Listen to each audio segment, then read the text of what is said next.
তাহলে আসুন দেখি 1848 সালে কার্ল মার্কস এবং ফ্রেডরিক এঙ্গেলস কি এমন লিখেছিলেন যা সমাজের ভিত্তিকেই নাড়িয়ে দিয়েছিল। 1848 সাল, ইউরোপ তখন বিক্ষুব্ধ। শিল্প বিপ্লব সমাজকে একেবারে বদলে দিয়েছে।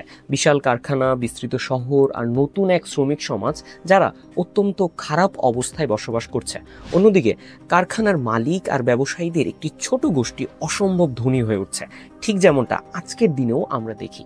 এই পরিস্থিতিতে আসেন কার্ল মার্কস এবং ফ্রেডরিক এঙ্গেলস, দুই দার্শনিক যারা মনে করতেন তারা বুঝে ফেলেছেন সমাজের সমস্যাটা কোথায় এবং কিভাবে তা সমাধান করা যায়। তাদের সমাধান ছিল সমাজ ব্যবস্থার সম্পূর্ণ রূপান্তর। মার্কস ও এঙ্গেলসের মতে মানব ইতিহাসের মূল চালিকা শক্তি হলো সমাজের বিভিন্ন শ্রেণীর মানুষের মধ্যকার চলমান সংগ্রাম। প্রাচীন রোমে এটা ছিল মালিক বনাম দাস, মধ্যযুগে জমিদার বনাম কৃষক, আর শিল্পযুগে এটা হয়ে দাঁড়ায় বুর্জোয়া বনাম প্রোলেটারিয়েট শ্রেণীর লড়াই।